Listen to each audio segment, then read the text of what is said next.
Oke, Assalamualaikum warahmatullahi wabarakatuh. Selamat sore rekan-rekan semua. Selamat berjumpa kembali di mata kuliah CAAT ya, Computer Assisted Audit Tools ya, teman-teman. Nah, ternyata ini ya, teman-teman ya, saya diinformasikannya cukup mendadak. Ya, kalau mendadak banget sih tidak, teman-teman. Baru kemarin kalau nggak salah, kemarin atau kemarinnya lagi. Kemarin teman-teman kalau nggak salah. Soalnya saya kira yang mau mengisi kan mau Bu Widya ya teman-teman ya. Saya kira sudah balik ke beliau dulu gitu. Ternyata ke saya gitu. Ya sudah deh, nggak apa-apa deh teman-teman. Jadi gini, untuk hari ini nanti mungkin sambil ini ya, kita menunggu teman-teman yang lain bisa diisikan dulu ya nanti presensinya. Kemudian mungkin sebelum kita mengawali kelas kita mulai dengan berdoa menurut agama dan kepercayaan kita masing-masing. Berdoa, saya persilahkan.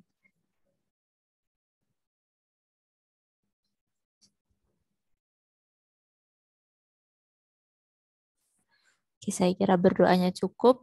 Kemudian ini ya teman-teman ya, agenda hari ini sebenarnya tadi saya agak sedikit ini ya, karena CAAT itu sebenarnya karena ini ya teman-teman ya, subset bagian dari audit gitu ya. Jadi itu tidak jarang agak sedikit ini juga sih, mau apa gitu ya, yang kita pelajari bareng kita bahas di kelas gitu ya teman-teman ya. Nah, karena memang ada beberapa bukunya memang ada teman-teman yang audit tools gitu, tapi tidak jarang ini ya beberapa bukunya itu ini teman-teman. Ada yang mungkin kalau teman-teman lihat ya, baca itu ada yang kurang ini sih. Kurang apa ya? Istilahnya membahas terkait CAAT-nya sih kurang begitu dalam. Oh, gitu lagi gitu. Jadi saya kadang-kadang yang mana yang menarik gitu ya. Karena CAAT itu cuma subset gitu bagiannya, tapi memang jadi peminatan nggak apa-apa teman-teman. Nanti kita belajar bersama. Untuk yang hari ini rencananya nanti saya bahas dulu ini ya, mungkin untuk teori ya biar gak langsung gitu. Nanti kita lihat idea salah satu contoh CAAT. Karena kebetulan kemarin mungkin untuk kelas ini sambil diskusi saja ya teman-teman ya. Kemarin teman-teman saya lihat ini tools sebagian besar tools yang digunakan oleh masing-masing tim ini berupa untuk survei ya, tools untuk survei ya mayoritas ya. Selain maksudnya kayak ini ya, apa namanya? Word processor kayak Microsoft dan sebagainya. Maksudnya Microsoft Word terus apa browser dan ini ya maksudnya yang tools-tools beneran untuk ininya apa namanya proses ininya penilaiannya gitu ya, asesmennya gitu maksudnya. Itu sebagian besar saya lihat berbasis survei ya atau kuesioner gitu ya. Jadi nanti rencana saya kita bahas dulu sebentar untuk materinya ya yang terkait idea itu gimana gitu. Tadi saya coba hubungkan ya beberapa poin gini, karena saya buat rencananya seperti ini sih teman-teman gambaran saya. Misalkan ya, karena saya kurang tahu ya nanti mungkin sambil saya belum sempat ketemu dengan Bu Widya, jadi belum sempat diskusi langsung dengan beliau. Karena teman-teman juga tahu ya, apa Bapak Ibu dosen sedang ke Lombok ya. Jadi saya cuma diinfokan untuk mengisi kelas gitu. Jadi tidak dapat koordinasi lebih lanjut gitu. Jadi kalau mungkin gambaran dari saya teman-teman yang saya tangkap ini untuk ini kita kan sudah masuk di pertemuan 5 ya. Nah, nanti kalau harapan saya tuh gini, sebelum kita UTS, katakanlah nanti teman-teman mungkin yang mengambil apa manajemen proyek ya dengan saya itu mungkin gambarannya mirip. Kayak kita membuat perencanaannya dulu ya sebelum UTS gitu. Bagaimana proses yang akan dieksekusi itu nanti setelah UTS-nya gitu. Harapan saya perencanaan ini akan membantu ya ketika nanti pelaksanaannya yang setelah UTS gitu. Nah, kebetulan terkait dengan CAAT, kemarin teman-teman sudah sharing dengan saya ya, ada project-nya, ada tools-nya, ada alasan pemilihan tools. Nah, nanti kalau mungkin teman-teman pernah membaca ya, struktur dari mungkin saya menyesuaikan sama laporan tugas akhir ya teman-teman ya, atau mungkin seperti skripsi gitu ya, di mana teman-teman kan kemarin sudah mengidentifikasi ya proyeknya, kemudian tools dan juga ini ya alasannya. Nah, saya pengen nanti teman-teman membuat seperti perencanaan ya. Kita masuk kalau bab katakanlah ya saya mengacu kayak dalam struktur tugas akhir ataupun skripsi itu kan ada literatur review ya ataupun landasan teori. Nah, landasan teori itu kalau saya pribadi teman-teman pasti bisa ya nanti istilahnya mengacu pada beberapa referensi baik itu jurnal, lebih baik memang jurnal ya ataupun mungkin literatur yang buku gitu ya. Itu teman-teman pasti bisa. Nah, maka dari itu saya pengen coba mengaitkan dengan poin yang bab 3, teman-teman, metodologi gitu. Dengan adanya tools tadi sih. Tadi saya menyiapkan beberapa pertanyaan gitu ya. Saya kaitkan dengan bab 3 gitu. Tapi karena mayoritas dari teman-teman mengambil survei ya ataupun kuesioner gitu ya. Jadi apa namanya? Harapan saya mengarahkan sih teman-teman dari perencanaan, kan tadi saya membuat versi perencanaan gitu ya. Sebelum teman-teman mengeksekusi, harapan saya sudah ada gambaran dulu. Oh, kiranya apa sih yang perlu disiapkan sebelum nanti setelah UTS-nya ya teman-teman menjalankan ini ya prosesnya gitu. Audit prosesnya katakanlah seperti itu gitu ya. Nanti saya tadi nyiapin beberapa pertanyaan nanti untuk didiskusikan ya dengan temennya gitu. Nah, nanti kita buat seperti kemarin ya, sistemnya pakai breakout room gitu aja ya. Nanti silahkan didiskusikan. Nah, untuk ini saya izin share materi dulu teman-teman. Lanjutan dari yang kemarin teman-teman. Sebentar ya, saya izin share screen.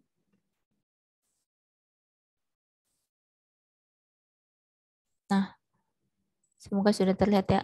Nah, di sini mohon maaf ya, saya ngambilinnya langsung lagi dari materi. Jadi saya nggak apa, saya tidak buat PPT-nya ya teman-teman ya, maaf ya. Nanti sambil sambil jalan aja ya. Nah, untuk di sini ya, data analisis menggunakan IDEA. Ini adalah salah satu sampel software ya, teman-teman ya, menggunakan CAAT. Jadi sebenarnya untuk CAAT ini nanti biasanya ada software khusus, teman-teman. Yang khusus CAAT ataukah ini ya, teman-teman ya, eh yang seperti ini, IDEA software. ACL namanya, saya agak lupa ini ya apa kepanjangannya, ada ACL, ada CAAT. Nah, kebetulan ini kita menggunakan pembahas terkait dengan IDEA gitu. Di mana kita coba kenali ya beberapa fitur ataupun fungsionalitas ya dari tools ini gitu. Harapan saya nanti coba kita hubungkan ya dengan diskusi kita hari ini gitu. Nah, terkait dengan CAAT ya, kita tahu sendiri ya teman-teman ya, bahwa software ataupun tools yang digunakan untuk proses audit ini mungkin nanti teman-teman yang berbantuan komputer, berbasis komputer itu ragamnya bisa cukup banyak gitu ya, jadi tidak terbatas yang kita pelajari. Mungkin teman-teman bisa mencari referensi yang lainnya juga, di mana di sini untuk CAAT ya teman-teman ya, salah satu ini fungsionalitasnya yaitu ada untuk importing data, teman-teman.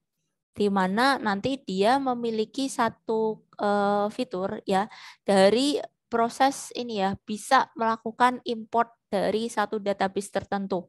Nah, karena memang sedikit berbeda teman-teman konsepnya.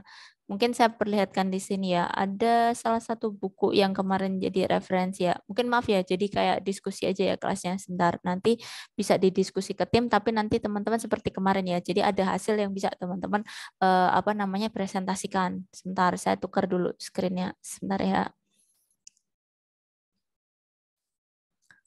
Jadi karena tadi saya lihat kalau misalkan di buku gitu teman-teman ada yang seperti ini gitu prosesnya sama-sama gitu teman-teman. Jadi kurang ini ya variatif ragamnya yang dibahas di CAAT-nya sih kayak kurang gitu. Sebentar sambil saya sharekan. Nah, ini ada ACL, ada CAAT.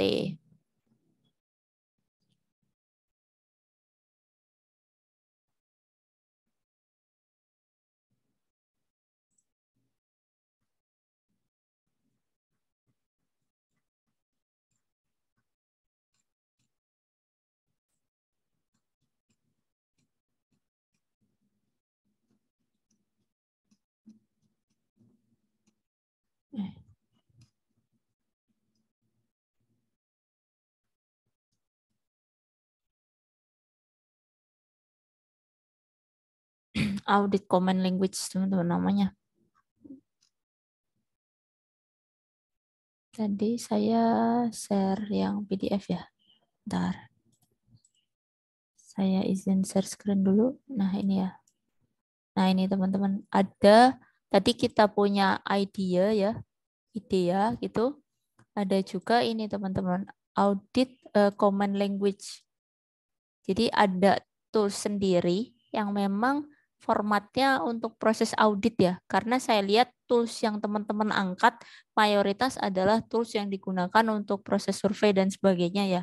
Gitu. Jadi tools yang memang dia nanti dari mulai database yang mau diaudit gitu-gitu, teman-teman, ada sedikit proses yang berbeda. Nah, ini mungkin teman-teman bisa lihat bersama ya. Nah, di sini ada ACL, jadi salah satu CAAT yang umum ya teman-teman, katakanlah satu software tertentu yang memang khusus untuk audit gitu ya.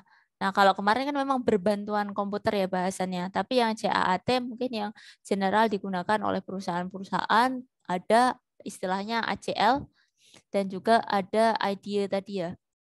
Tapi teman-teman juga tidak menutup kemungkinan untuk teknis seperti analisis data, teman-teman bisa mengaplikasikan Access ataupun Excel ataupun dengan beberapa tools yang lainnya gitu ya. Nah, kita kembali lagi tadi ke IDEA ya. Nah, IDEA di sini yang saya ingin soroti adalah di sini beberapa fungsionalitas dari si software IDEA ini, teman-teman. Tadi dia memiliki salah satu fitur yaitu importing data. Jadi dia ini ya bisa melakukan import dari satu database ya, di mana nanti database itu adalah berisi data-data yang akan dilakukan proses auditnya, teman-teman, yang akan diakses. Jadi dia import dulu, ini adalah step by step-nya. Nah, kemudian kita lihat lagi untuk prosesnya ya. Di sini nanti dia akan naikkan ya data dari customer misalkan. Nah, kemudian ini masih ya, masih importing data. Nanti ada juga fitur untuk ekspor ya dari database-nya. Ini yang IDEA ya, CAAT tools-nya yang memang spesifik mungkin yang digunakan di perusahaan atau company. Saya sendiri belum pernah teman-teman menggunakan yang seperti ini. Makanya kemarin saya sampaikan ke teman-teman ya, saya sendiri belum pernah pakai tools yang memang level company ya untuk auditnya gitu. Karena mayoritas yang teman-teman gunakan itu adalah standar memang untuk para akademisi ya, untuk ini ya melakukan survei gitu. Tools yang digunakan. Nah, di sini tadi ada ini teman-teman, fitur yang kedua ada summarization. Kalau tadi kan ada import, ada export, berarti standar dengan mungkin beberapa tools yang lain ya. Jadi membaca data gitu ya, kemudian menghasilkan data itu untuk diekspor mungkin ke format yang lainnya. Kemudian summarization, di sini coba teman-teman perhatikan ya, summarization dia membuat ringkasan teman-teman. Ringkasan dari data yang telah dimasukkan gitu ya. Nah, katakanlah nanti dia akan melihat sales-nya ya, penjualannya seperti apa gitu. Kemudian ada pula fitur ini ya, fungsi statistik teman-teman. Nah, ini fungsi statistik salah satu yang teman-teman angkat ya di beberapa tools yang teman-teman pilih kemarin itu kan ada kan ya. Nah, dia di IDEA ini sendiri karena memang IDEA ini salah satu tools yang spesialis gitu teman-teman untuk proses audit ya tadi ya. Ada IDEA, ada ACL ya tadi. Nah, di sini untuk statistik nanti sama seperti yang kemarin teman-teman apa namanya sampaikan ya mungkin di beberapa tugas kemarin teman-teman diskusinya. Nah, itu saya lihat juga teman-teman sudah mulai ya kalau untuk statistik menganalisis apa saja gitu ya. Nah, seperti ini sama juga tapi dia adalah salah satu fitur yang menjadi bagian dari tools generalnya dari IDEA. Nah, dia melihat ini ya, kalau kita bicara soal statistik berarti mungkin ada nilai-nilai tertentu yang ditentukan ya di apa ditentukan untuk menjadi batasan nanti untuk penilaiannya. Apakah di situ misalkan average, kemudian minimum, maksimum gitu ya. Mereka menyoroti kiranya dari customer tadi seperti apa sih misalkan transaksinya gitu. Kemudian kita lihat sampling ini adalah bagian ya teman-teman dari statistik ya. Tidak jarang kalau memang tadi sudah ada format untuk statistiknya, sampling ini ada. Tapi termasuk bagus sih teman-teman, ini fiturnya sudah ada sampling ya. Karena nanti ini ada salah satu pembahasan juga di saya nanti untuk diskusinya ya terkait dengan sampling. Karena sampling ini tidak jarang kita menentukan teman-teman, determine sendiri. Kita menentukan size dari sampelnya itu gimana. Tidak jarang cuma banyak teman-teman yang mengacu ini ya, minimum sample size atau ukuran sampel yang standar itu biasanya yang teman-teman mengacu yang teorinya minimal 100 itu kalau nggak salah. Saya agak lupa namanya ini karena saya nggak mengacu yang itu ya. Jadi memang ada rumusnya juga ya untuk sampling gitu teman-teman. Nanti saya coba perlihatkan.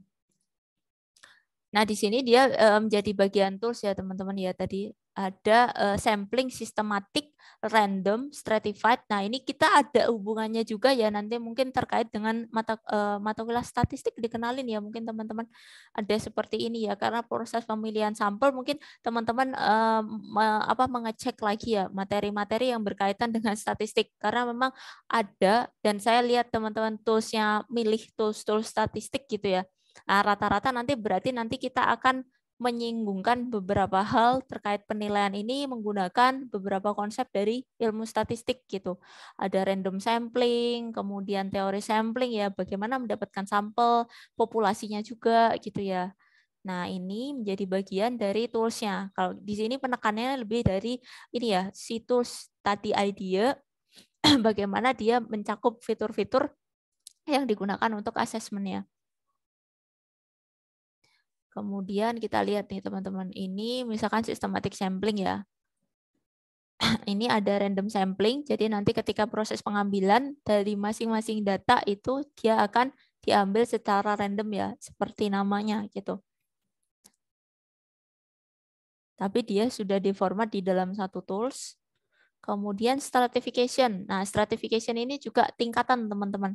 Jadi kita membuat satu tingkatan. Ini mungkin ada beberapa konsep yang mengacu ini ya agak statistik atau mungkin teman-teman belajar di metodologi penelitian. Kalau memang sudah ambil ya, itu biasanya ada disinggungkan teman-teman. Jadi stratification ada grup atau tingkatan. Nanti teman-teman menentukan, misalkan teman-teman meminta data survei ya dari responden yang mereka memiliki satu tingkat pendidikan tertentu, kan ada strata atau tingkatan di sana gitu. Kemudian apalagi misalkan tingkatan jabatan gitu ya ada. Jadi misalkan teman-teman dari level manager, ada yang mungkin top eksekutif gitu-gitu ya. Jadi ada level tingkatan yang akan menjadi narasumber teman-teman. Nah, di situ bisa tuh menentukannya ada stratification atau tingkatan. Kemudian tadi saya lihat, nah ini sorting di sini mungkin bisa kita pakai mungkin analogi yang mungkin sederhana kita temui di Excel ya teman-teman ya. Sorting ini adalah pengurutan.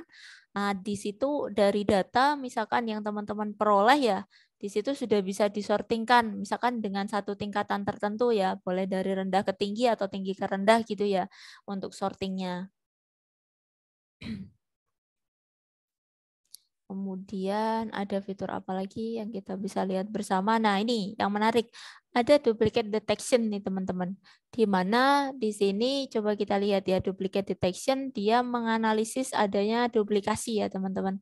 Ada format ya, duplicate key detection ya. Jadi misalkan di sini tadi kita memiliki satu data customer misalkan ya, yang diambil tadi satu database customer di mana dia ingin mengecek ya apakah terjadi ini ya duplikasi dari datanya. Dia sudah terinclude di dalam salah satu fitur si ideanya gitu. Nah, di sini membantu teman-teman pengecekan. Katakanlah si customer, apakah mereka melakukan transaksi yang berulang, misalkan dengan satu penamaan duplicate key atau key yang ketika transaksionalnya itu sama gitu ya. Jadi di situ salah satu audit juga bisa dicek gitu ya, dideteksi tapi menggunakan tools-nya. Ini invoice number ya. Kita lihat fiturnya saja teman-teman di sini. Nah, ada juga gap detection teman-teman. Gap detection ya. Jadi dia menganalisis gap. Kita lihat prosesnya.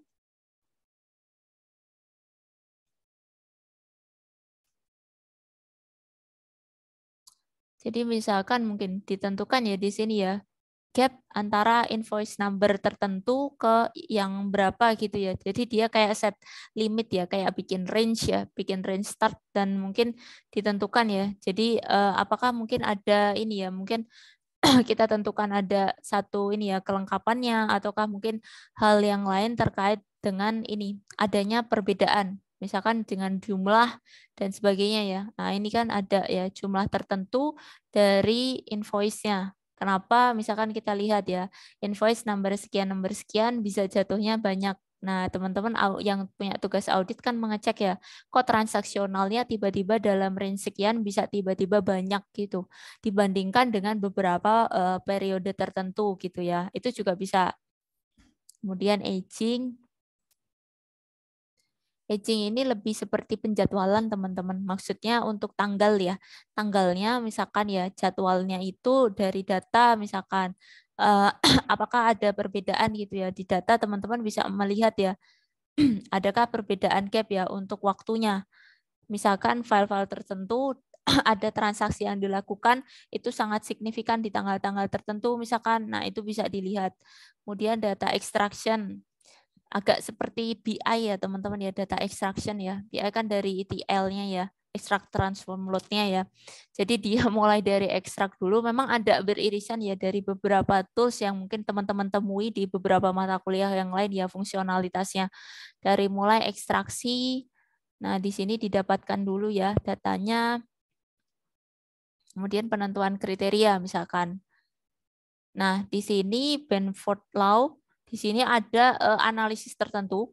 Nah, dengan hukum Benford ini ya, yang sudah include di dalam fitur IDEA-nya ya.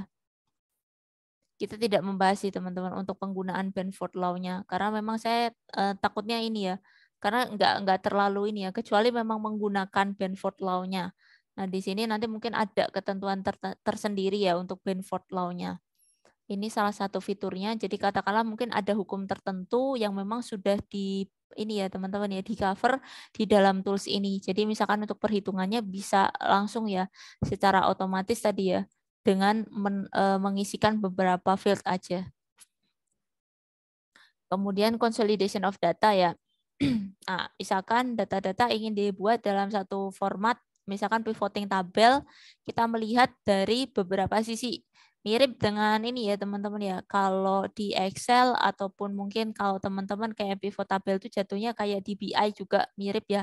Jadi dari data teman-teman pengen bikin pivotnya ya, katakanlah mau yang sumbu X sama sumbu Y yang dikali yang mana gitu ya, X sama Y-nya gitu.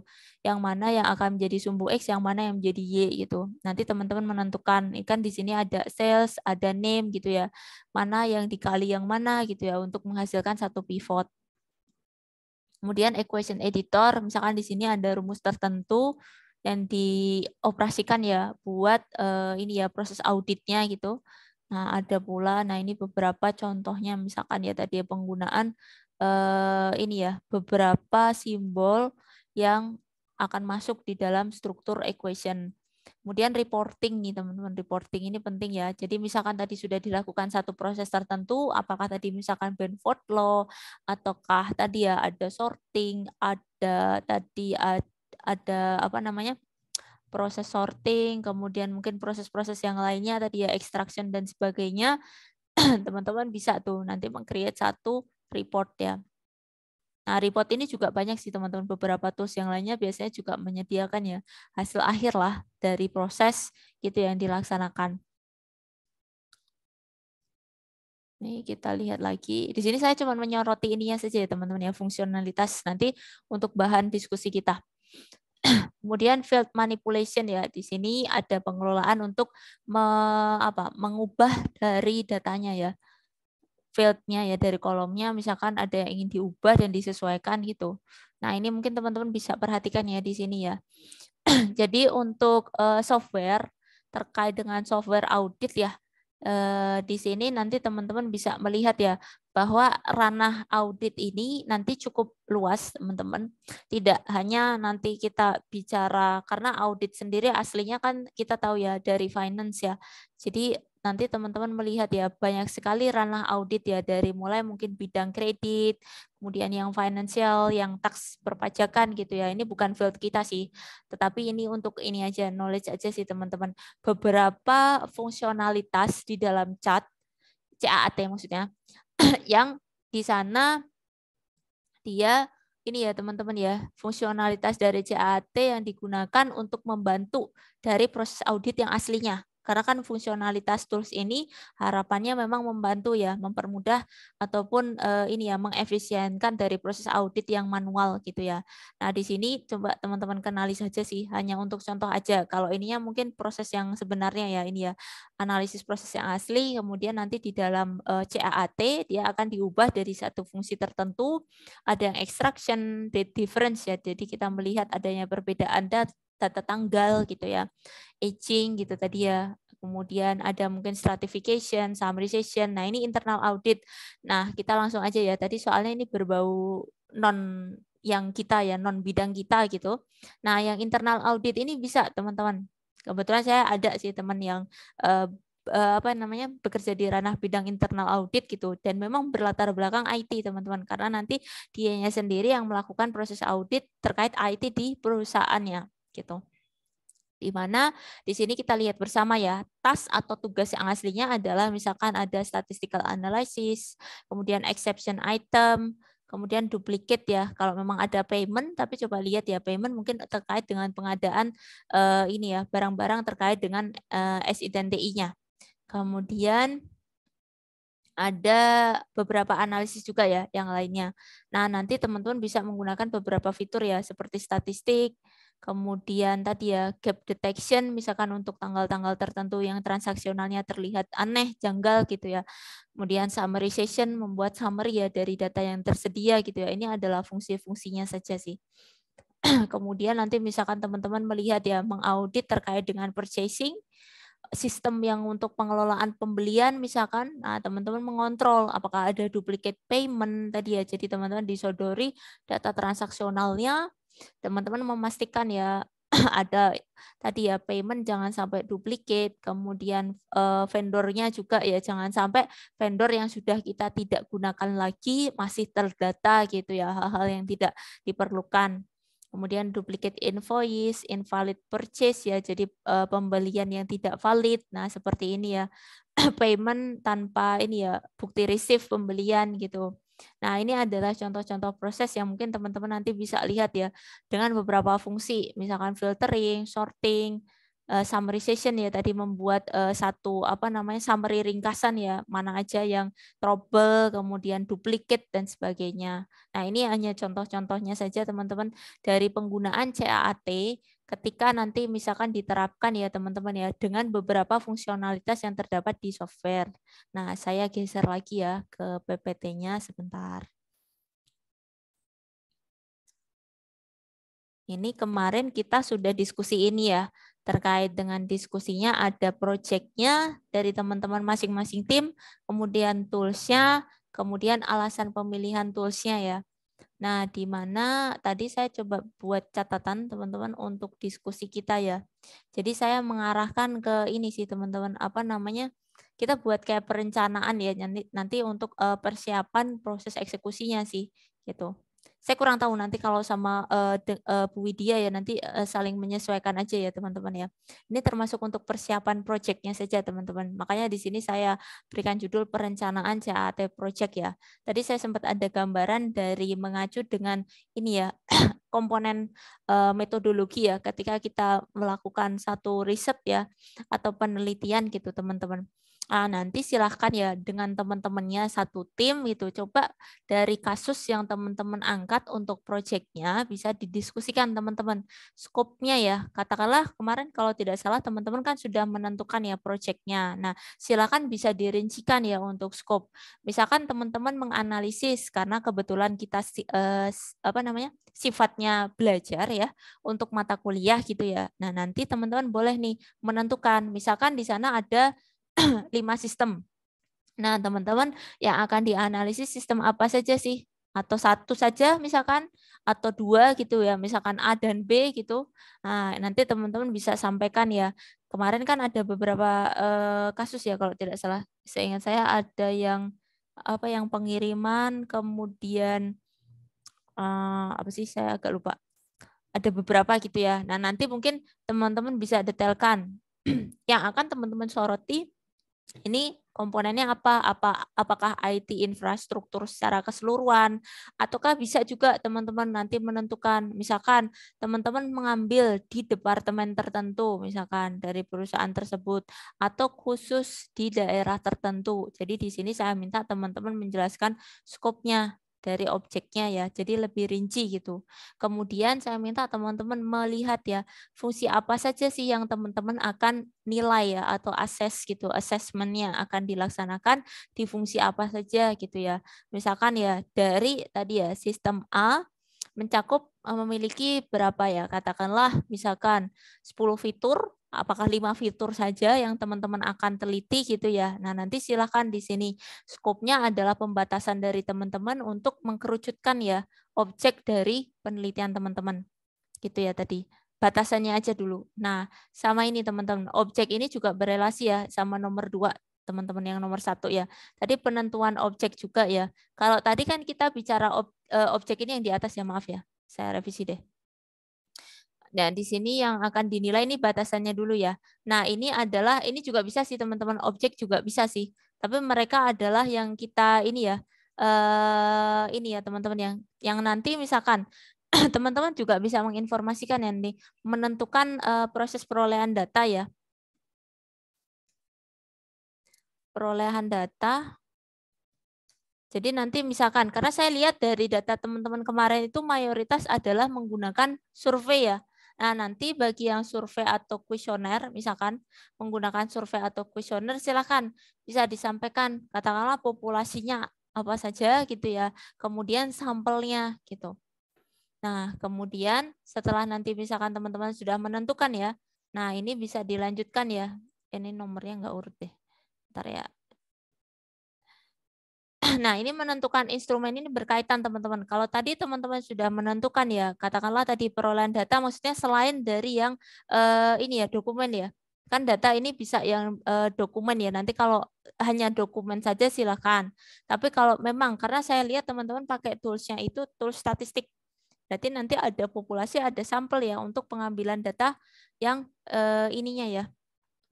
Proses pengambilan datanya ya yang dari responden ya. Kalau memang nanti bersumber dari literatur disampaikan saja. Tapi nanti kalau memang menggunakan ini ya teknik survei, kuesioner gitu ya, nanti silakan disampaikan ya populasi dan sampelnya. Kemudian teman-teman menentukan tadi ya instrumennya. Misalkan ini instrumen ini adalah alat teman-teman. Kalau mungkin teman-teman mengenal di dalam survei atau kuesioner itu kan ada list pertanyaan ya. Tidak jarang mungkin teman-teman diminta mengisikan survei, kuesioner gitu ya. Itu kan ada beberapa pertanyaan ya. Dari mulai yang sedikit sampai banyak sekali ya pertanyaannya, itu adalah instrumennya teman-teman. Instrumen yang nanti teman-teman gunakan untuk melakukan pengukuran tadi ya atau asesmennya tadi gitu. Nah, misalkan nanti teman-teman menggunakan satu framework tertentu gitu ya. Katakanlah kemarin ada ITAL ataupun COBIT gitu ya. Nah, di sini nanti teman-teman bisa sampaikan kriteria penilaiannya apa saja gitu. Kalau tidak jarang kemarin saya lihat itu seingat saya ini ya, teman-teman menentukan beberapa areanya misalkan ya berdasarkan frameworknya. Nah, di sana ketika ada ini ya informasi terkait apakah worksheet-nya ataukah ini ya kerangka ini ya satu penilaiannya apa saja yang jadi penilaian, nah nanti bisa disampaikan di sini teman-teman di nomor 3. Kemudian yang nomor 4 ini adalah ini ya tahapan yang dijalankan. Mungkin ada beberapa rekan-rekan yang sudah ya. Nah, nanti silakan ya dari tahapannya bagi yang belum bisa melengkapi ya tahapan yang dijalankan. Maksudnya di sini kalau teman-teman mengacu ke satu framework, misalkan framework itu memang ada step by step-nya, tahapannya boleh. Nah, nanti tinggal teman-teman tambahkan saja penggunaan tools-nya itu ketika apa saja sih. Nah, nanti sembari dijelaskan teman-teman. Misalkan yang pertama dari proses tadi ya, penentuan scope atau mungkin penentuan objek ya, ininya apa namanya?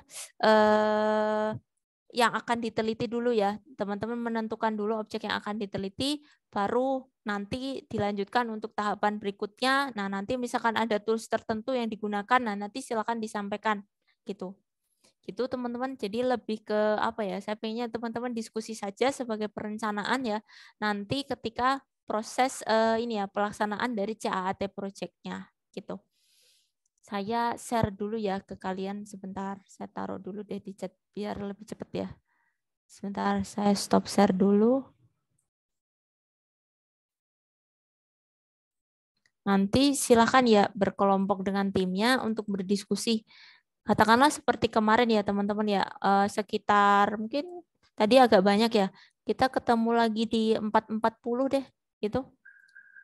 4.40 kalau memang sudah ada yang siap nanti silakan ya. Saya kasih waktunya sekitar 40-an menit deh biar teman-teman bisa leluasa kalau mau diskusi dengan teman-temannya. Tapi kalau misalkan sudah ada nanti disampaikan saja gitu. Nanti biar kita bisa infokan ke yang lain ya. Tadi diskusinya ini ya sebentar.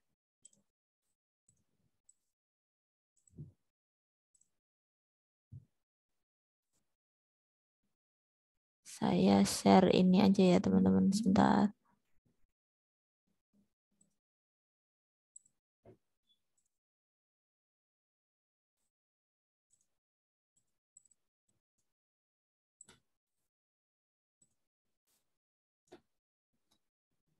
Bisa tidak? Itu tadi ya beberapa pertanyaan diskusinya. Nanti bisa didiskusikan. Karena ada beberapa hal yang mungkin sudah teman-teman kerjakan. Nah, nanti tinggal didetailkan saja tuh untuk membantu perencanaan pengerjaan proyek CAAT ya teman-teman.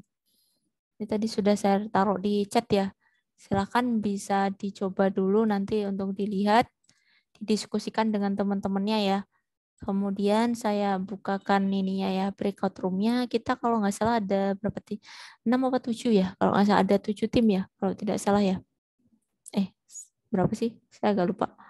Ada 6 atau 7 gitu, teman-teman. Coba deh. Saya buat 8 room deh. Takutnya nanti kalau ada yang kurang ya. Silahkan ya. Bisa ini ya, menginformasikan ke teman-temannya. Teman-teman mau memilih room yang mana gitu ya. Selain apa?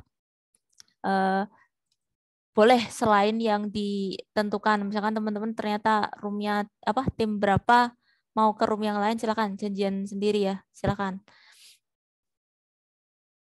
Ada dari beberapa tugas kemarin yang sudah sepertinya. Nah nanti tinggal dilengkapi aja tadi beberapa komponennya yang belum.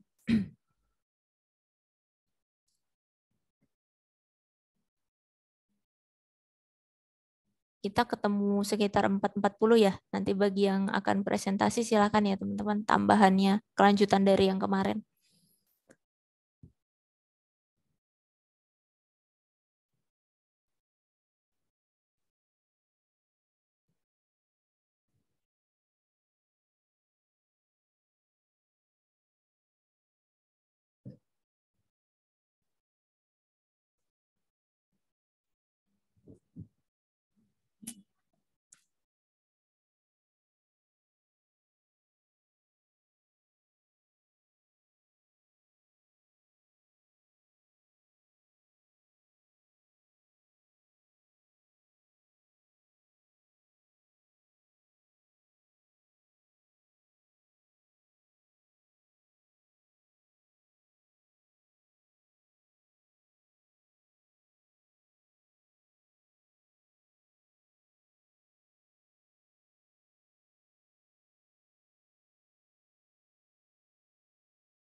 Baik, teman-teman tadi sudah diskusi ya dengan timnya masing-masing. Oke, tadi sudah ada tim yang sudah siap ya. Dari timnya Mas Rehan. Silahkan teman-teman. Nanti seperti kemarin aja ya, reviewnya di akhir aja ya teman-teman ya. Nanti baru diskusinya di akhir. Jadi nanti teman-teman coba dulu seperti apa gitu. Nanti kita diskusikan hasilnya setelah melihat beberapa tim gitu misalkan. Gitu ya. Oke, silakan teman-teman dari timnya Mas Rehan bisa mempersiapkan diri dulu. Oke. Baik Bu, mungkin bisa langsung saya mulai aja kali ya Bu. Ya, boleh. Silakan. Bisa dibuka aja langsung. Assalamualaikum warahmatullahi wabarakatuh. Selamat sore Waalaikumsalam teman-teman semuanya. warahmatullahi. Jadi di sini dari hasil yang rekan-rekan diskusikan yaitu ada Dela Cynthia Dewi, kemudian ada Naila Dineke, Usma Wardani, kemudian ada Ananda Alfi Al-Fadli, kemudian ada saya sendiri Muhammad Rehan Safitro, kemudian ada Rianisa Zaputri. Jadi mungkin di sini bisa langsung aja nih untuk dari keempat pertanyaan yang tadi Bu Artika sudah berikan bisa langsung dijawab oleh teman-teman sekalian gitu. Mungkin awal dari Dela. Baik, untuk nomor 1, menentukan skop yang akan dinilai. Misalkan sistem A, B saja, atau fungsi A, B saja. Jawabannya ialah kita akan menggunakan website pemilihan raya atau Pemira UPN Veteran Jakarta.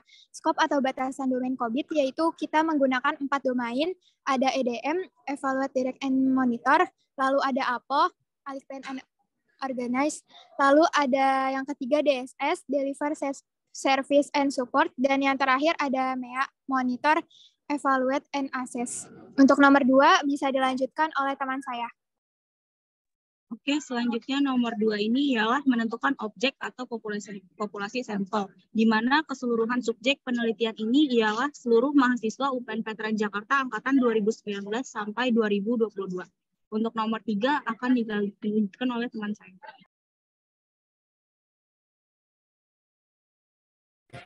Di mana untuk nomor 3 untuk menentukan instrumen untuk menggunakan framework dalam kriteria penilaian apa saja. Jadi framework yang kita gunakan adalah COVID 5.0 di mana dengan batasan domain EDM, kemudian ada APO, kemudian ada DSS dan juga ada MEA. Karena dalam masing-masing domain terdapat subdomain lagi.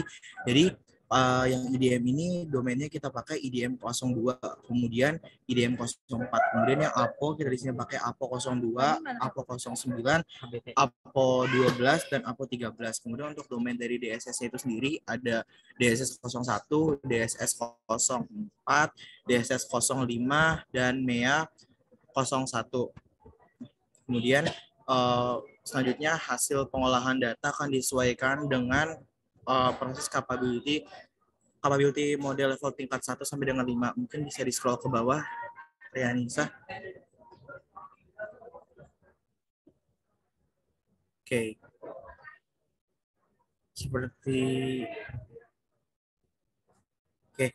Seperti yang kita ketahui pada tabel di atas ini terdapat tingkat kapabilitas. Nah, di sini kita menggunakan level 0 sampai dengan level 5, yaitu level 0 yaitu incompatible, dan pada level ini proses gagal untuk mencapai tujuan atau tidak dapat dilaksanakan. Kemudian pada level 1 performance, yang berarti pada level ini proses telah dilaksanakan dan mencapai tujuannya.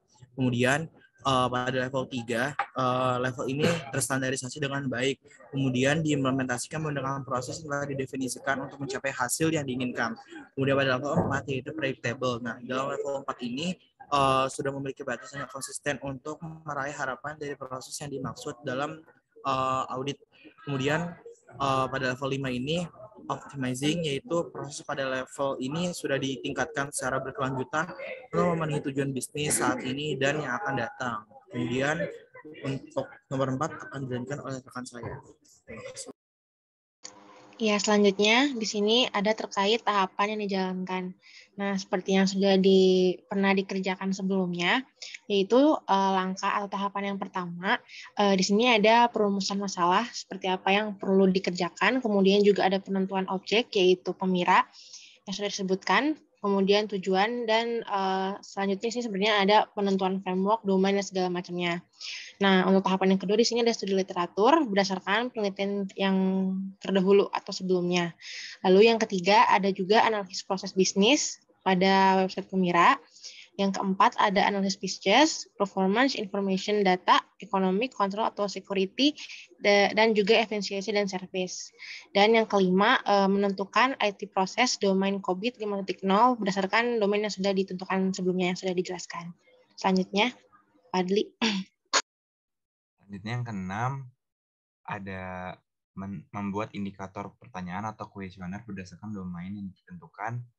Terus yang ketujuh ada uji validitas dan reliabilitas dengan SPSS. Yang ke-8 ada perhitungan capability level proses COVID 5.0.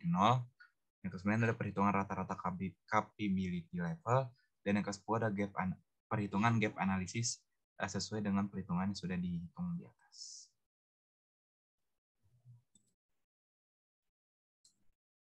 Mungkin sekian pemaparan dari kelompok 4. Kalau dia mohon maaf. Wassalamualaikum warahmatullahi wabarakatuh. Waalaikumsalam warahmatullahi wabarakatuh. Oke, terima kasih ya tim 4 sudah mempresentasikan. Mungkin daripada nanti saya takutnya lupa ya. Boleh deh tim 4, maaf izin saya screen lagi deh. Nanti kita bareng-bareng ya, kita cek bareng-bareng.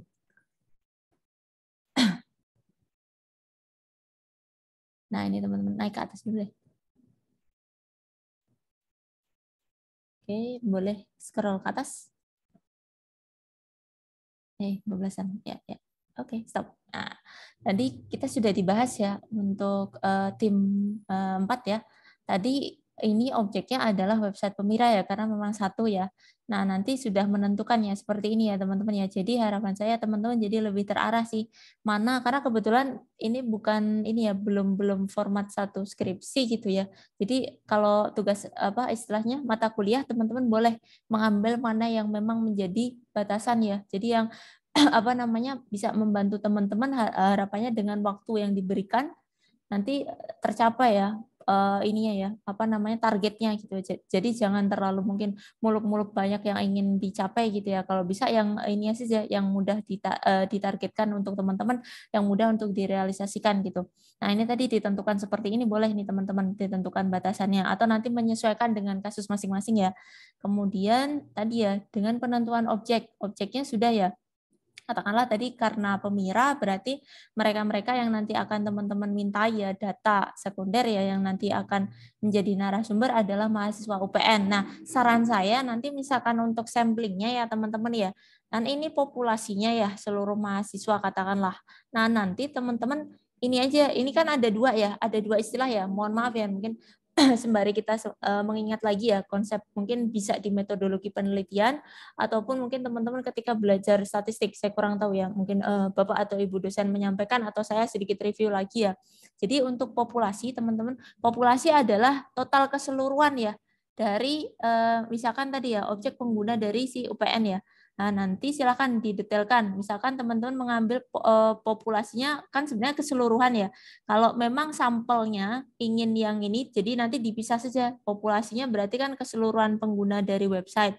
Dan teman-teman mengambil sampel ya, karena sampel itu adalah bagian dari populasi. Hanya yang angkatan 2019-2022. Atau boleh, karena kebetulan kita istilah mini project ya. Mini project teman-teman kecilkan lagi boleh. Katakanlah teman-teman batasi saja satu fakultas misalkan, itu jadi tidak terlalu kesulitan nanti ketika mengambil data gitu ya. Ini saran saja teman-teman. Jadi di situ bisa teman-teman set atau tentukan ya populasi dan sampelnya. Katakanlah sampelnya teman-teman ngambil angkatan 2019-2020 khusus di FIK saja biar nggak kesulitan nanti harus ke sana kemari gitu ya. Kan bisa ini ya membutuhkan resource juga kan gitu. Nah, itu bisa. Kemudian nanti kalau untuk jumlah katakanlah seperti ini teman-teman. Ada beberapa teori ini ya untuk sampling ya, determine ini ya sampling gitu ya. Nah, itu ada teman-teman. Nanti saya sharekan ya di chat. Ada teman-teman bisa mengacu beberapa referensi, misalkan nanti ingin menghitung berapa sampelnya. Atau tidak jarang ternyata ada juga ya beberapa literatur yang tidak menyampaikan Misalkan yang ngambil data, katakanlah nanti dia hanya menginfokan respon yang didapat berapa gitu ya. Ada juga seperti itu sih teman-teman. Jadi nanti silakan ya, kalau memang ada dasar teorinya boleh teman-teman masukkan. Tapi karena memang kita sifatnya belum yang seperti skripsi tugas akhir ya, jadi nggak apa-apa sih teman-teman, setnya tidak terlalu ini ya, harus strict gitu. Tapi kalau mengacu pada satu contoh tertentu seperti ini, saya izin share ya di chatnya. Sebentar, penentuan sampling ya. Ini saya pakai ini sih teman-teman dulu dari dulu dan sampai sekarang masih pakai sih biasanya. Tapi mau coba yang lain lagi, tapi masih ngecek lagi sih teman, masih baca-baca lagi. Ini ya saya taruh di chat ya. Itu untuk menentukan sampel sih. Kemudian coba lagi deh teman-teman. Kita lanjut ya. Tadi sampai di populasi dan sampel ya. Instrumen. Nah, instrumen ini juga teman-teman sudah bagus ya, karena sudah ada framework ya. Jadi harapan saya teman-teman bisa mengikuti ya frameworknya. Jadi untuk penilaiannya, katakanlah tadi teman-teman nyoroti EDM, APO, DSS, MEA gitu ya.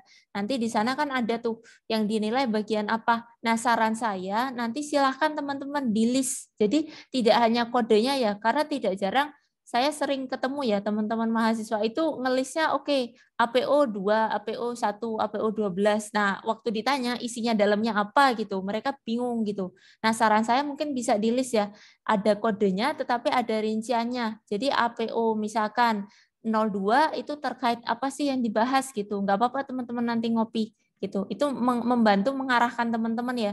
Jadi yang akan jadi alat pengukurannya nanti seputar ini loh gitu, biar nggak kemana-mana gitu. Jadi jangan sebatas hanya melis ininya saja ya, kode. Kalau bisa diberikan keterangan ya, kiranya apa saja sih yang akan diukur gitu. Kemudian tadi ya hasil pengolahan disesuaikan ya, karena memang teman-teman akan menggunakan COVID ya, nanti berarti capability levelnya disesuaikan dengan beberapa level tadi yang sudah dijelaskan. Oke, kita bisa geser ke bawah teman-teman.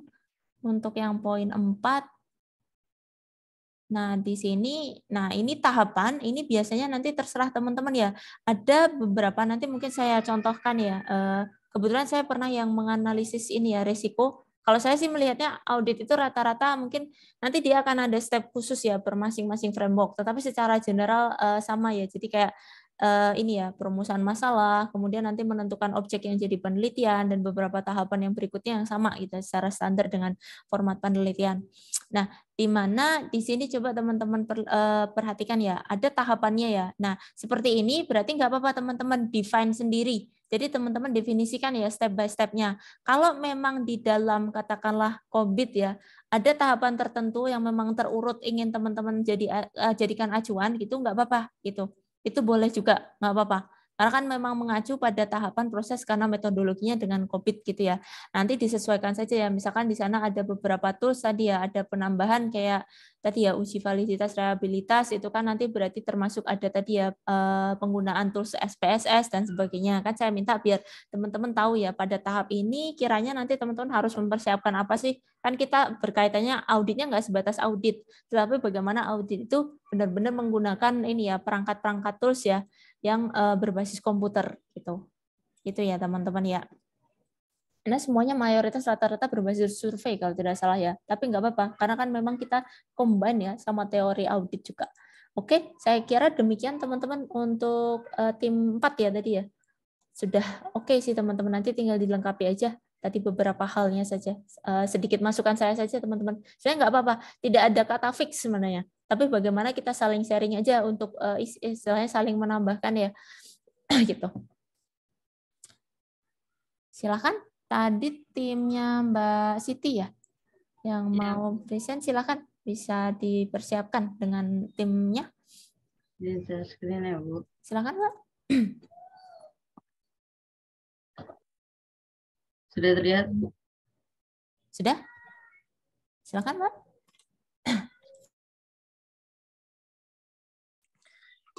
Ya, Assalamualaikum warahmatullahi wabarakatuh.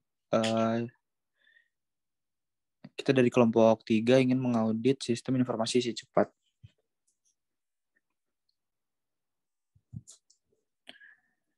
Di sini ada Muhammad Safi Al-Kafa dengan NIM belakang 037, lalu Fikri Zakatkia dengan NIM belakang 048, lalu ada Zulfatul Aziza dengan NIM belakang 017, dan yang terakhir ada Siti Fatimah Zahra dengan NIM belakang 044. Baik, yang pertama, skop audit sistem kita adalah kita akan melakukan berbasis pada sistem pengiriman barang yang ada pada sistem informasi jasa pengiriman si cepat. Selanjutnya akan dilanjutkan oleh teman saya. Nah, untuk perolehan datanya, yaitu kelompok kami menentukan untuk populasinya, yaitu seluruh pengguna dan stakeholder yang memiliki kontribusi dalam proses pengiriman yang ada pada jasa pengiriman si cepat. Nah, untuk sampelnya sendiri, kelompok kami menentukan yaitu berkisar antara 50-100 pengguna yang telah menggunakan jasa pengiriman si cepat selama beberapa kali. Dan juga satu lagi yaitu 30-50 pegawai yang bekerja pada sistem pengiriman si cepat, seperti kurir, kepala gudang, dan lain sebagainya. Selanjutnya akan dilanjutkan oleh rekan saya. Selanjutnya, kami di sini menggunakan framework COBIT 5.0, di mana di dalam COBIT 5.0 ini terdapat domain yang pertama itu APO, atau Align, Plan, and Organize, di mana domain ini membuat kontribusi TI mencapai tujuan bisnis dengan mencakup strategi dan taktik serta fokus pada tujuan sebuah organisasi. Selanjutnya DSS yaitu Deliver, Service, and Support, di mana domain yang berkaitan dengan dukungan layanan yang dibutuhkan oleh sistem, serta dukungan layanan bagi pengguna manajemen data dan fasilitas yang diperlukan dalam operasional. Selanjutnya EDM atau Evaluate, Direct, and Monitor, di mana domain ini adalah domain yang menangani tentang persetujuan dengan stakeholder, melakukan optimasi resiko, dan optimalisasi sumber daya. Selanjutnya BAI atau Build, Acquire, dan Implement, di mana domain BAI ini adalah domain yang mencakup tentang solusi dan melakukan perubahan layanan untuk mencapai strategi dalam TI. Dan yang terakhir yaitu MEA atau Monitor, Evaluate, dan Assess, di mana domain ini berkaitan dengan monitoring untuk memastikan semua proses dan arahan yang disediakan sudah diikuti. Jadi kami di sini untuk domainnya ini kami menggunakan 5 domain ini, namun untuk subdomainnya ini masih dalam masa diskusi kami masih mencari mana yang paling nyambung dengan kasus yang kami ambil. Selanjutnya mungkin bisa dijelaskan oleh rekan saya. Oke, baik. Terima kasih Julfa. Di sini ada tahapan audit sistem informasi. Yang pertama, menentukan sistem, skop, dan domain yang akan digunakan dalam proses audit. Yang kedua, melakukan kajian pustaka dengan mengumpulkan referensi, jurnal, dan karya ilmiah yang berhubungan dengan sistem pengiriman cepat. Yang ketiga, proses pengumpulan data. Sini proses pengumpulan datanya berupa pertama, menyusun kuesioner dan pertanyaan pewawancara yang disesuaikan dengan domain dan subdomainnya. Kedua, melakukan pengumpulan data dengan menyebarkan kuesioner kepada responden yang telah ditentukan tadi.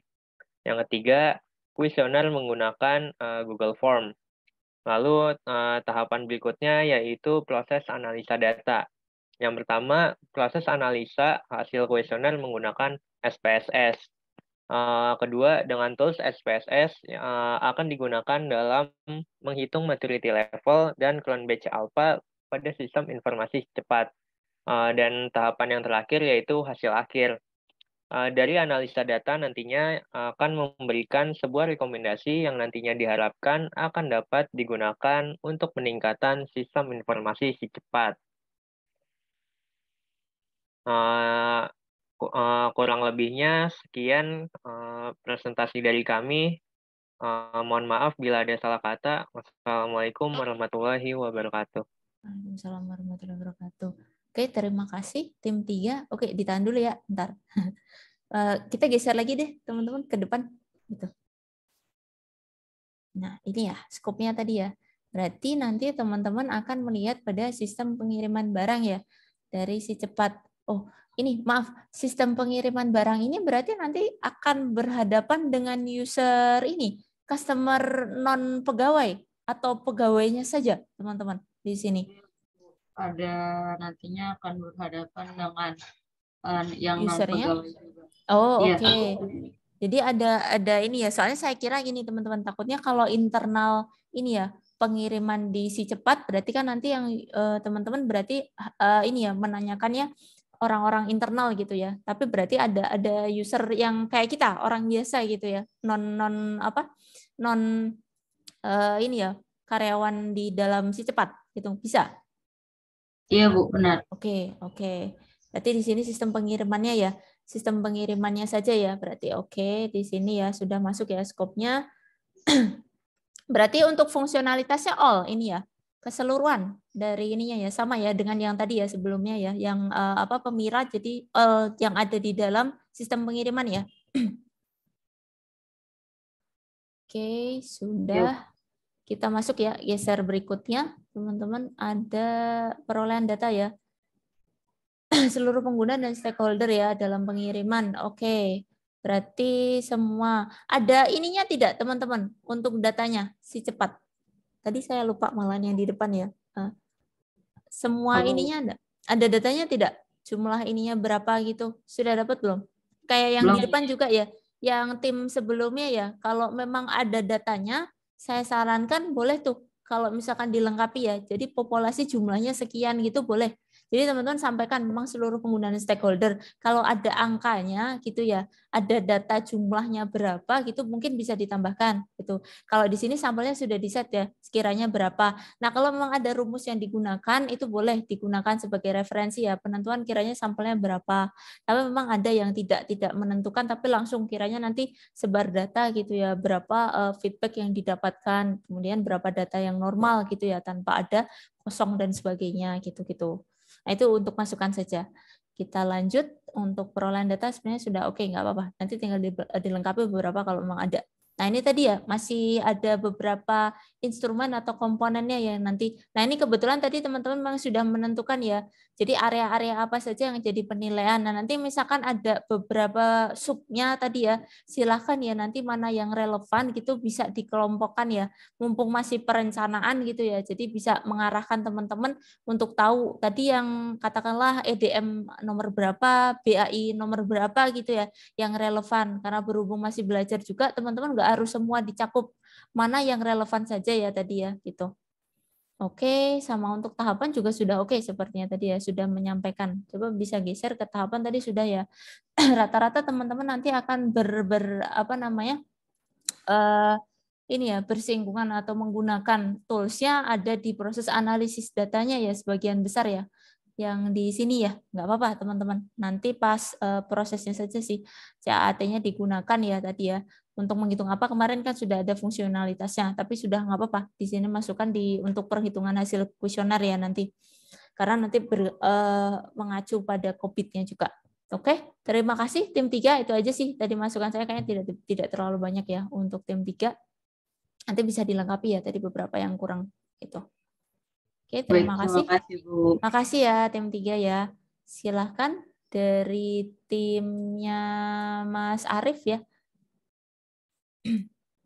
Ya, baik, sebentar ya, Bu. Silahkan disiapkan dulu dengan teman-temannya. Yang di saya nanti saya tunjukkan di akhir ya teman-teman ya. Contohnya tuh.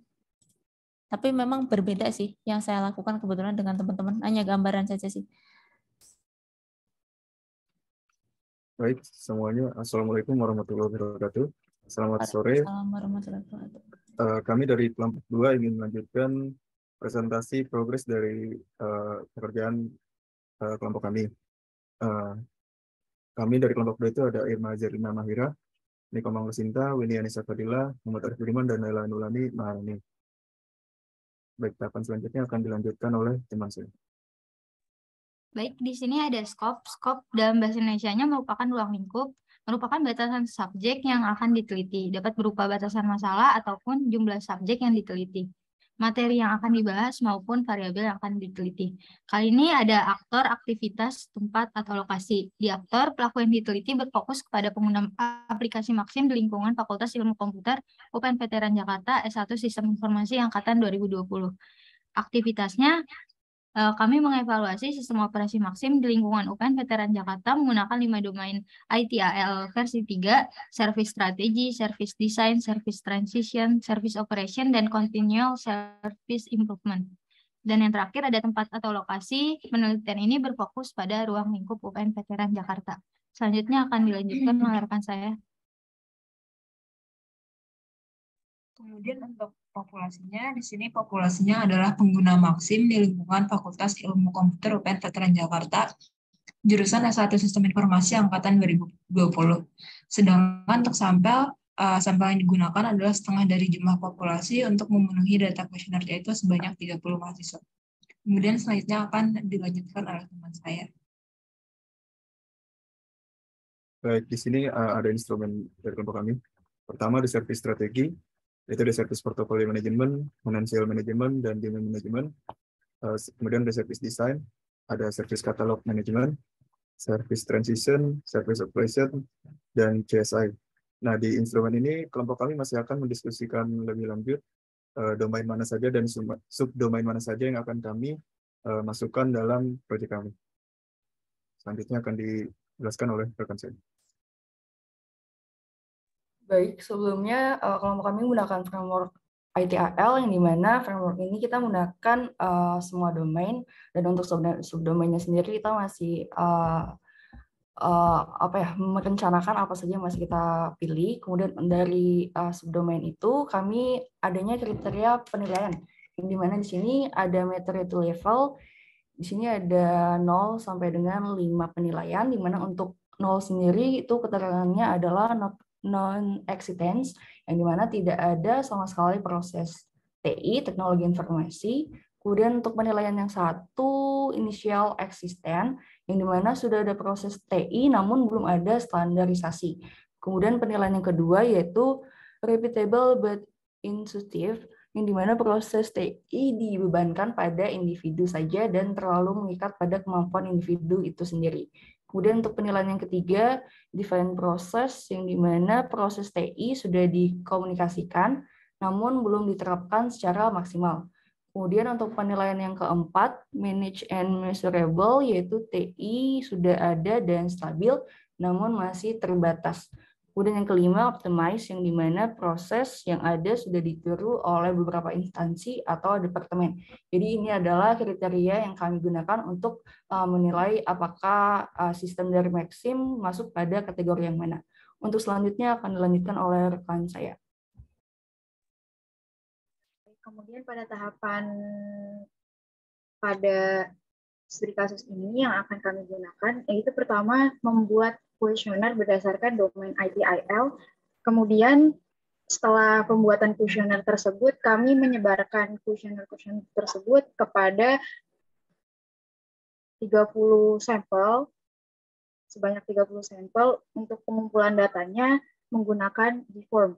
Kemudian tahapan selanjutnya yaitu kami juga melakukan observasi berdasarkan studi kasus yang kami ambil. Langkah selanjutnya yaitu kami melakukan perhitungan maturity level dengan melakukan proses analisis data menggunakan SPSS. Kemudian tahapan akhirnya yaitu analisis data yang akan memberikan sebuah rekomendasi terhadap studi kasus yang telah kami analisa atau kaji. Baik, mungkin cukup sekian presentasi dari kelompok kami. Sekian dan terima kasih. Oke, terima kasih untuk tim yang presentasi. Mungkin kita coba analisis bersama ya dari depan. Coba Mbak. Kita kembali ke depan ya. Nah, tadi ya skopnya di sini sudah teman-teman deskripsikan ya. Untuk aplikasinya khusus ya, Maxim ya tadi ya. Berarti untuk aplikasi Maxim, di sini Maxim berarti all fitur juga sama dengan yang lain. Ada batasan tidak, teman-teman, hanya untuk fitur-fitur tertentu? Sebelumnya Bu, batasan itu seperti kayak teknik pembayarannya sama kurang akuratnya sih Bu di Magni gitu sih Bu. Cuma nanti apabila ada penambahan bisa. Oh, berarti lagi mungkin, Bu. Semua fitur ya yang mau diakses, fitur yang ada di aplikasi Maximnya maksudnya? Kurang lebih untuk sekarang seperti itu, Bu. Oke, jadi semua nggak apa-apa sih teman-teman. Maksudnya itu membantu aja mengarahkan ya, nanti takutnya kalau misalkan di sana yang akan jadi assessment ada katakanlah teman-teman ingin mengkhususkan ya, karena kayak misalkan ya katakanlah saya sebut misalkan Gojek gitu ya. Gojek itu kan dia punya sub-sub lagi ya, GoFood, kemudian apa gitu ya, di mana nanti mungkin teman-teman khususkan cuman GoFood saja, atau mungkin yang untuk apa namanya perjalanan saja gitu ya, transport saja gitu kan bisa. Karena di dalamnya mungkin ada mencakup beberapa fitur lagi kan. Nah gitu, bisa juga kayak gitu teman-teman. Jadi misalkan hanya mengkhususkan lagi gitu bisa. Tapi kalau memang sama ya dengan teman-teman yang lain nggak apa-apa. Berarti kan hanya aplikasi Maxim All ya, nanti beberapa fiturnya gitu. Nah nanti teman-teman kalau memang semua ya semua nggak apa-apa sih teman-teman. Saya kira nanti kalau misalkan ditentukan memang teman-teman deskripsikan gitu ya. Kalau misalkan ditentukan. Kemudian di sini tadi ya beberapa poin yang dijadikan bahan penilaian adalah terkait dengan ITIL versi 3 ya. Ada beberapa komponennya ya, service strategi, service design, transition, operation, dan continual. Oke, kita lanjut. Nggak apa-apa teman-teman scopingnya. Kita bisa lanjut ke populasi ya. Populasinya keseluruhannya adalah ini yang 2020. Nah, hal ini juga membantu nih teman-teman, berhubung karena mini project mungkin bisa jadi masukan ya dari beberapa tim sebelumnya. Ambil aja yang kecil teman-teman, angkatan-angkatan tertentu yang mudah di reaching atau di kontak oleh teman-teman gitu ya. Karena mini project ya. Jadi tidak perlu yang sampai semua gitu ya, nanti memudahkan teman-teman saja yang harapannya tidak justru malah nambah sulit gitu ya. Kemudian sampel di sini. Di sampel, jadi teman-teman kan tadi sudah set populasinya ya, kemudian samplingnya kan ambil bagian dari populasi. Nah, seperti ini kebetulan, nah ini sedikit menyesuaikan teori saja ya teman-teman ya, karena kebetulan kita bicara soal mini project ya, nggak apa-apa nih mini projectnya teman-teman ngambilnya ini ya, katakanlah kalau jurusan SI ya, jurusan SI bukannya sekitar ada 160-an ya teman-teman ya, satu angkatan tuh biasanya ada 4 kelas, iya bukan? Rata-rata seingat saya ya, antara SI dan IF itu satu angkatan 4 kelas kalau tidak salah. Pasti ini ya 160-an lah jumlah mahasiswanya. Kalau setengahnya berarti sekitar ini 80-an ya. Nah, itu. Katakanlah itu bicara kalau misalkan teman-teman akan melakukan pengukuran ya. Nah, di mana nanti kalau untuk sampel saran saya biasanya ya, teman-teman ya, kalau 30 ini biasanya mengindikasikan kayak pilot project. Baru testing ini ya validitas sama reliabilitas, tapi untuk yang katakanlah pilot testnya dulu gitu. Teman-teman bikin satu instrumen ya, teman-teman testing pilot ya, percobaannya buat 30 mahasiswa gitu. Tapi kalau misalkan ini saya hubungkan sama biasanya yang real ini ya teman-teman ya, kalau teman-teman mau penelitian yang sesungguhnya ya. Kalau ini untuk kelas kita mini project nggak apa-apa, 30 boleh. Tapi maksudnya kalau misalkan teman-teman beneran penelitian terkait dengan audit gitu ya, nanti penilaian itu sebaiknya ketika teman-teman mengambil jumlah sampel, itu setidaknya biasanya rata-rata mirip dengan yang tim sebelumnya. Antara paling enggak ya antara 50 sampai 100, paling enggak ada yang 100 teman-teman minimal ininya. Tidak jarang nanti akan ada ini ya, misalkan teman-teman akan ajukan ke dalam jurnal, reviewer itu bertanya gitu teman-teman, atau mungkin penguji itu tanya kalau untuk tugas akhir ya skripsi gitu, kok hanya 30 gitu ya, karena apakah representatif dengan jumlah segitu gitu ya nanti, itu yang untuk real beneran penelitian. Nah nanti bisa dengan jumlah yang lebih menyesuaikan. Makanya tadi saya sampaikan ya, kalau bisa untuk populasi ada datanya gitu ya, ada angka maksudnya teman-teman. Itu lebih baik, nanti membantu memberikan gambaran sampelnya kira-kira kita berapa gitu ya. Nah, tadi beberapa tim sebelumnya kan kalau ada angkanya itu bisa membantu teman-teman gitu. Nanti biar berapa ya kira-kira saya ngambil ininya gitu. Tapi beda lagi teman-teman kalau kalian nanti pakai wawancara. Kalau wawancara itu sepertinya jumlah ininya tidak ada ininya teman-teman ketentuannya. Beda kalau teman-teman pakai survei atau kuesioner, biasanya ada ketentuannya berapa jumlah sampel, atau yang kemarin teori yang saya pakai ya teman-teman ada pervasive sampling. Pervasive sampling itu dia berdasarkan ketentuannya si peneliti. Mau jumlahnya, mau siapa yang akan jadi narasumber gitu ya. Tapi ternyata saya baca beberapa artikel agak sedikit ini ya teman-teman ada tendensi bias ya, kemungkinan biasnya cukup lebih tinggi karena dia subjektifnya tergantung si peneliti ya, semuanya iya sih, tapi lebih tinggi angka subjektivitasnya dibandingkan kita punya data sekian kita ambil berapa gitu. Itu untuk sampel aja kalau misalkan nanti teman-teman melanjutkan ke penelitian di bidang ini gitu ya, gitu aja. Oke, tapi kalau untuk mini project teman-teman nggak apa-apa gitu. Kita lanjut teman-teman ke instrumen. Nah, ini teman-teman untuk yang ITAL ini memang masih dipecah lagi ya dari masing-masing beberapa ini ya. Nanti yang akan teman-teman analisis cukup banyak ininya. List ininya areanya. Seingat saya cukup banyak, Bu. Lumayan banyak tadi, ya. Saya ya, juga tadi nggak apa lah. Framework itu banyak soalnya teman-teman. Kayak COBIT itu anakan ininya loh. Sub itunya tuh banyak sekali. ITAL juga banyak ya. iya, Bu. Masih Oke. cukup banyak. Kalau banyak, saran saya karena kita sifatnya mini project ya, teman-teman. Jadi tidak usah semua. Mana yang menurut teman-teman reachable saja ya, yang teman-teman bisa menjangkau sampai UAS lah, katakanlah gitu. Jadi nggak usah semua komponen mau dimasukkan gitu ya. Nanti silakan ya, boleh kan ini harapannya buat perencanaan. Jadi melis dulu kira-kiranya ini kan. Tadi sama ya kayak tim 2 juga ya. Jadi kira-kira saya nanti yang lebih sesuai untuk proyeknya yang mana gitu ya. Nanti bisa disesuaikan lagi gitu. Tidak harus semua komponen masuk ya. Disesuaikan dengan waktunya juga teman-teman. Mana yang teman-teman terjangkaunya gitu ya. Nggak harus semuanya tercakup gitu. Nanti bisa sembari menyesuaikan ya. Kemudian yang berikutnya ada tahapan ya tadi. Nah, ini nanti cek aja ya teman-teman nanti ya di apa namanya mungkin guidebooknya. Nah untuk tahapan di sini, nah ini sebenarnya dari awal sih teman-teman kalau bisa. Jadi dari awal mungkin tidak langsung ke kuesioner kali ya. Jadi dari tahapan di awal tadi mungkin teman-teman bisa mengacu tim sebelumnya tadi ya. Jadi tim yang sudah presentasi sebelumnya tadi ya. Jadi mulai dari permasalahan, kemudian apa saja yang dilakukan ya dengan si ITAL tadi ya. Jadi biar teman-teman tidak langsung kan tiba-tiba kan nggak mungkin kan langsung pembuatan kuesioner. Ini kan langsung yang ini ya proses untuk pengambilan data. Nah nanti yang sebelum proses pengambilan data kan teman-teman melakukan beberapa hal. Nah gitu atau mungkin proses yang kalau ini kan sudah sampai akhir ya hasil akhir. Nah mungkin sebelum ke kuesioner mungkin boleh disampaikan beberapa hal yang membantu ya perencanaan sebelum sampainya ke pembuatan kuesioner gitu ya. Nah ini untuk referensi saja jalannya teman-teman yang akan dilakukan ya pada proses nanti akan CAAT. Kemudian nanti silahkan tuh teman-teman kayak beberapa tim sebelumnya boleh. Jadi ketika teman-teman melakukan beberapa ini ya tahapan silakan tuh kiranya tools apa sih kan kita tadi bicara CAAT itu kan toolsnya ya.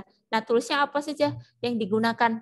Jadi nanti teman-teman ketika nanti harapan saya pas setelah UTS kan kita mencoba menjalankan ya. Nah di sana nanti teman-teman tahu oh pada saat tahapan ini kami akan menggunakan tools apa gitu ya. Jadi biar lebih terarah aja. Harapan saya pas perencanaan teman-teman sudah lebih matang gitu ya dengan beberapa informasi yang memang sudah disiapkan untuk perencanaan menuju implementasinya misalkan seperti itu. Untuk latihan aja nggak apa-apa. Jadi saling ini saja ditambahkan aja untuk membantu aja teman-teman. Gitu. Untuk timnya Mas Arief ya dan kawan-kawan. Terima kasih sudah presentasi. Yang lain bagaimana? Ada lagi yang mau presentasi teman-teman?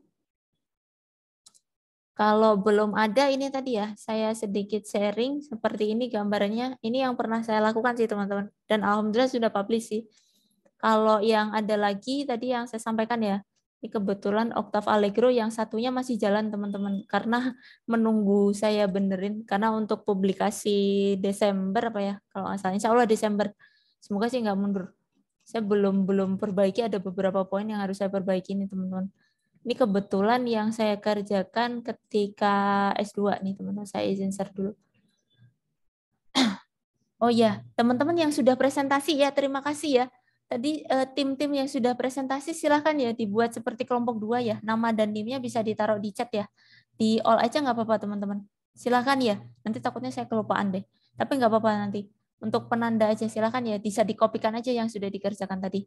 Nah ini saya izin share screen ya teman-teman ya. Saya hubungkan aja dengan apa yang kita pelajari.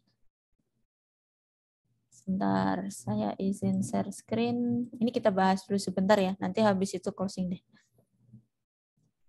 Nah, ini kebetulan yang saya kerjakan waktu S2, teman-teman. Jadi membuat ini ya, analisis kebetulan saya pakainya itu Octave Allegro, teman-teman ini. Tapi ini untuk RIS ya, analisis risiko ya. Di sistem informasi kebetulan objeknya itu saya ada teman di Fakultas Kedokteran ya UGM gitu. Jadi saya minta informasi dari beliau ya untuk penilaiannya gitu. Nah, hal ini juga bisa nih teman-teman kalau misalkan ya katakanlah nanti teman-teman ingin melakukan penelitian yang sesungguhnya, kalau saran saya pribadi ya teman-teman ada ini ya mungkin internal yang teman-teman kenal gitu. Jadi mereka sebagai source ini ya informasi. Kecuali misalkan karena teman-teman kan masih mahasiswa ya, tidak jarang kita kesulitan kesulitan teman-teman untuk mendapatkan data realnya. Apalagi kita tidak bekerja di institusi tersebut gitu. Nah, gunakan link atau relasi teman-teman itu misalkan untuk mendapatkan data. Tapi jangan lupa kalau memang penelitian, nanti mungkin kalau memang yang diformalkan ya, silakan nanti bisa diberikan ini teman-teman minta izin ya. Kadang-kadang kalau yang penelitian asli kan memang teman-teman harus minta perizinan dulu. Kecuali misalkan teman-teman ini ya istilahnya bukan penelitian yang ini ya, sifatnya teman-teman ini ya ada pula yang minta izin pun ini nanti harus dikodekan teman-teman, nggak boleh menyebutkan ini mana gitu ya. Ini kampus mana atau mungkin ini perusahaan apa, ini di departemen apa gitu ya. Seperti itu nggak boleh sebenarnya. Tapi ini memang karena saya yang mengerjakan ya. Jadi ini kebetulan karena ada teman saya yang ada di fakultas tersebut gitu ya. Jadi beliau bisa memberikan informasi gitu. Harapan saya kalau misalkan teman-teman mengerjakan proyek itu, silahkan kalau ada internalnya itu lebih baik.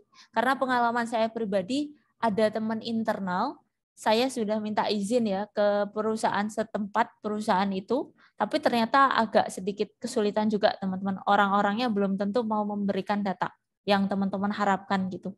Kadang-kadang kesulitannya seperti itu. Jadi saran saya ya bukannya kita pakai relasi ya, tapi di situ relasi berguna ya nanti. Apalagi ketika kita akan memperoleh sesuatu yang sifatnya mereka sebenarnya kan hanya untuk ini ya, internal ya, bukan untuk konsumsi publik gitu. Tapi di sini kita untuk belajar aja teman-teman. Nanti kalau untuk ini ya latar belakang mungkin teman-teman bisa ya mengacu pada beberapa referensi, terus menghubungkan dengan permasalahan teman-teman misalkan gitu. Kemudian nanti beberapa teori gitu ya, nanti bisa teman-teman acu. Nah tadi yang saya sampaikan untuk tahapan, misalkan kebetulan saya mengacu pada Octave Allegro. Nah dia sudah ada nih teman-teman step by step-nya. Nah, seperti ini tuh bisa untuk menjadi tahapan ya. Ataupun nanti teman-teman bisa belajar menggunakan yang lain. Kalau ada, maksud saya, kalau memang ada dari framework itu sudah embed, sudah termasuk step tahapannya, boleh tuh diacu. Tapi kalau enggak juga nggak apa-apa. Nanti seperti teman-teman yang sebelumnya tadi, nyusun sendiri aja nggak apa-apa tahapannya gitu. Jadi bagaimana proses yang teman-teman jalankan. Nah, kemudian nanti biasanya gini, tadi ya dari beberapa tahapan nanti teman-teman kan akan menghasilkan satu output ya. Nah, di sini kebetulan nanti menyesuaikan ya seperti teman-teman. Jadi kalau di awal tadi saya minta kenapa saya mengacu di sini ya. Jadi teman-teman akan menentukan ya nanti measurement kriteria yang akan teman-teman ukur tuh nanti bagian apa sih? Kemudian objeknya apa sih gitu, karena itu untuk perencanaan ya. Kemudian mengidentifikasi aset, dalam artian nanti aset apa yang akan teman-teman analisis nih biar lebih jelas. Makanya tadi saya minta ya kalau memang ada fitur-fitur tertentu yang khusus silakan bisa disampaikan ya. Kalau all ya sudah berarti all dari sistem itu gitu ya misalkan gitu. Nah ini contohnya. Nanti biasanya nanti ada asesmennya. Sama dengan teman-teman misalkan dengan COVID atau ITAL ya, nanti bisa ada beberapa tahapan yang dilakukan kan, dari mulai nanti ini ya pengambilan data sampai dengan nanti ini ya mengolah data dan sebagainya, akhirnya dapat ketemu gap ya tadi ya, mana yang bermasalah tadi ya untuk teman-teman berikan satu rekomendasi. Ini hanya saya buat ini ya analogi ilustrasi prosesnya saja. Gitu. Kemudian ada lagi tadi yang satunya terkait dengan populasi. Kenapa saya memberikan contoh pakai populasi ini teman-teman? Ini kebetulan yang baru mau keluar besok ini teman-teman, Desember ya. Ini yang saya kerjakan juga kemarin waktu S2 sih teman-teman ini. Jadi tadi ya, ini sama ya dengan yang tadi ya. Jadi masalah dulu, baru nanti teman-teman turun ke dasar teori ya, sama. Konsepnya rata-rata sama teman-teman. Kalau untuk secara akademis ya, penulisan ininya. Baik itu artikel ataupun mungkin penelitiannya ya. Kemudian tadi ya, misalkan kalau di sini saya mengacu pada UTAUD 2 atau mungkin tadi teman-teman menggunakan beberapa framework yang lain gitu ya sebagai dasar. Nah, di sini teman-teman, misalkan nanti ya ada penentuan ya populasi atau sampel. Nah, di sini ada yang ini ya informasi yang membantu kita nih teman-teman menghitung berapa sih size-nya. Katakanlah kalau di saya nih saya berikan sampel ya, kebetulan pada saat itu saya meneliti ya di salah satu kabupaten, jumlahnya itu ada datanya teman-teman, kebetulan ada sumber datanya dari Kemendikbud misalkan ya, jumlah keseluruhan populasinya berapa Jadi kalau bisa sih ada angkanya teman-teman, itu membantu. Nanti ketika teman-teman beneran real penelitian di bidang itu. Kalau untuk berlatih nggak apa-apa, tapi ini saran dan masukan saya kalau memang teman-teman ingin nanti melanjutkan penelitian di bidang ini ya. Kemudian nanti agar mudah nanti kalau kita tahu populasinya kita bisa ngitung. Ada rumusnya kan ya, ada ketentuan teman-teman bisa acuh untuk menentukan berapa errornya gitu ya, maaf. Errornya berapa, kemudian sampel size-nya nanti akan ditemukan hasilnya berapa gitu. Baru nanti kita jalankan saja modelnya apa gitu ya. Nanti prosesnya kan analisis berapa gitu, bla bla bla bla dengan proses analisis masing-masing. Nah, ini hanya sampel saja teman-teman ya, proses yang saya sendiri pernah lakukan gitu ya, untuk gambaran saja teman-teman. Nggak apa-apa, kan kita mini project. Jadi harapan saya latihannya di kelas, nanti kalau memang teman-teman ingin penelitian di bidang itu gitu ya, jadi punya gambaran gitu ya nanti. Jadi kalau misalkan lebih lanjut teman-teman terjun ke sana, nanti bisa ada gambaran kiranya apa saja sih yang perlu disiapkan gitu ya tadi. Oke, nanti mungkin kita menyesuaikan ya teman-teman ya, pertemuan berikutnya nanti biar Bu Widya dulu atau bagaimana, kayaknya tidak ada ini teman-teman, tidak ada rencana kegiatan untuk minggu depan sepertinya ya. Kalau kemarin kan ini masih ada yang ada kegiatan di Lombok ya. Nah, kayaknya tidak ada, jadi mungkin kembali ke Bu Widya dulu nanti, baru ketemu saya nanti setelah UTS ya. Jadi kalau di saya kan teman-teman sudah ada beberapa perencanaan. Toh nanti misalkan belum ini, nanti kita sesuaikan setelah UTS, nggak apa-apa teman-teman, kita bisa diskusi lagi gitu. Nah, dari diskusi kita hari ini, teman-teman ada yang ingin ditanyakan atau disampaikan tidak? Nanti hasilnya silakan ya, bisa di-submit saja, nggak apa-apa. Atau mau diupdate boleh, silakan. Tapi saya sudah ini ya mengapresiasi teman-teman sudah mencoba ya tadi ya berdiskusi dengan teman-temannya, menganalisis kiranya perencanaan untuk proses CAAT teman-teman seperti apa gitu. Ada yang ingin ditanyakan tidak untuk hari ini? Semoga cukup jelas ya. Nanti kalau misalkan ini nanti kita bisa lanjutkan setelah UTS, nggak apa-apa teman-teman, nanti seperti apa gitu ya prosesnya. Gitu. Oke, saya kira demikian untuk kelas kita hari ini. Apabila ada kekurangan atau kesalahan kata, saya pribadi mohon maaf ya teman-teman ya. Mohon maaf juga sampai sore ya jadinya ya. Yang besok lagi kita sesuaikan ya yang setelah UTS yang jadwal saya ya. Jadi teman-teman biar nggak terlalu sore gitu. Sayanya mohon maaf nih sampai sore. Oke, saya kira demikian teman-teman untuk kelas kita hari ini. Terima kasih banyak ya. Ada mau ini enggak on cam, tapi udah pada beberapa ini ya, nggak apa-apa deh. Ini saja sih nggak apa-apa, langsung closing aja ya, nggak apa-apa karena sudah ada namanya, saya record juga. Oke, saya kira demikian teman-teman untuk kelas kita hari ini. Terima kasih banyak.